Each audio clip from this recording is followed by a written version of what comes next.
Jumpa lagi dalam We Are Salafide. Kita akan membahas kali ini pelajaran rangkuman sekolah sahabat selama 1 pekan. Judul pelajaran kita adalah Fondasi Kejadian. Mari kita lihat ayat Yohanes pasal 1 ayat 29.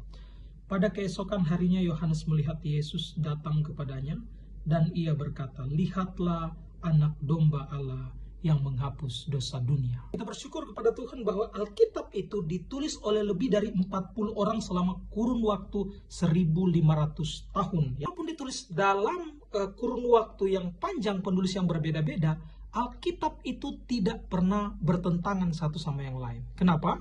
Karena kita tahu bahwa Alkitab mempunyai satu sumber yang sama dan diilhami oleh Roh Kudus itu sendiri. Untuk itu menghubungkan dengan tema kita sepanjang triwulan ini, belajar tentang menginterpretasi nubuatan, kita tidak bisa memisahkan antara naskah kuno atau perjanjian lama dengan naskah yang terbaru atau perjanjian baru. Tentunya perjanjian baru dan perjanjian lama ini tidak pernah bisa dipisahkan karena sudah pasti akan saling menunjang.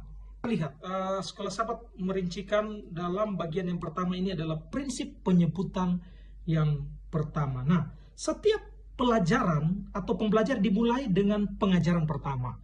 Dalam Alkitab kita akan melihat pelajaran kita yang pertama, yaitu kitab Kejadian.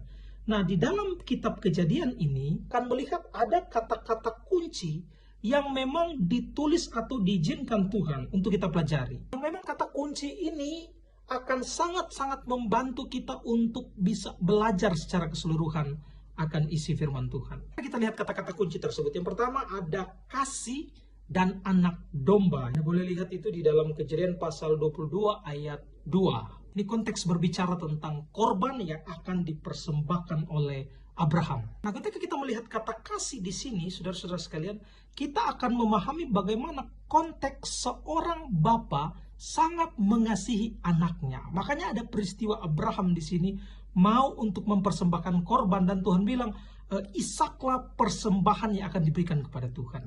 Sebenarnya bukan Tuhan ini mau untuk mengambil anak Abraham, tapi Tuhan izinkan itu terjadi untuk menunjukkan kepada Abraham bagaimana kasih seorang bapa terhadap anaknya. Ini adalah merupakan satu pelajaran yang berharga bagi Abraham. Ini juga menjadi satu tipologi di mana Bapa sendiri pada akhirnya akan mengorbankan Yesus sebagai anaknya yang tunggal untuk menebus saya dan seisi dunia ini. Yang berikut kita akan lihat kata kunci yang berikut adalah anak domba, di mana Kejadian pasal 22 ayat 7 di sana ada perintah, lalu berkatalah Ishak kepada Abraham ayahnya, "Apa?" sahut Abraham, "Ya anakku," bertanyalah ia, "di sini sudah ada api dan kayu, tetapi di manakah anak domba untuk korban bakaran itu?" Sederhananya Bapak Ibu sekalian bahwa anak domba atau kata domba ini berarti pengorbanan terakhir. Ketika berbicara tentang anak domba ini, secara spesifik kitab Wahyu mencatat bahwa tidak lain dan tidak bukan anak domba adalah Yesus yang telah menghapus dosa dunia di atas kayu salib. Tidak berhenti sampai di situ Bapak Ibu sekalian, masih ada Kejadian pasal 2 sampai 3, ada kata kunci di sana yaitu kematian dan ular. Ini pasal 2 ayat 17 berkata, "Kamu pasti akan mati." Konsekuensi dari dosa manusia pasti mati. Kita tahu bersama bahwa ada kematian di dalam Taman Eden di mana Habel harus menjadi korban oleh kakaknya Kain. Tapi bersyukur Bapak Ibu sekalian, konsekuensi daripada dosa yaitu maut, kematian, Yesus patahkan di atas kayu salib dan kita bisa mendapatkan jaminan hidup yang kekal. Kata kunci yang berikut adalah ular, Bapak Ibu sekalian. Kalau kita lihat Kejadian pasal 3 ayat 1a.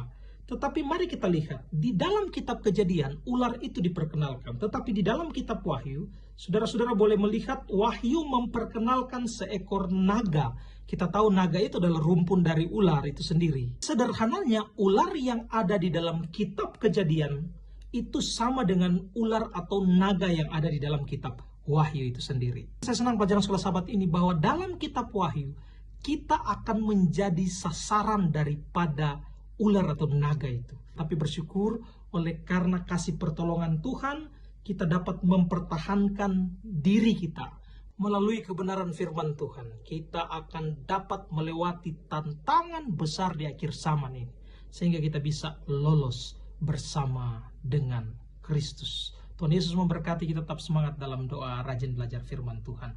because we are sola fide.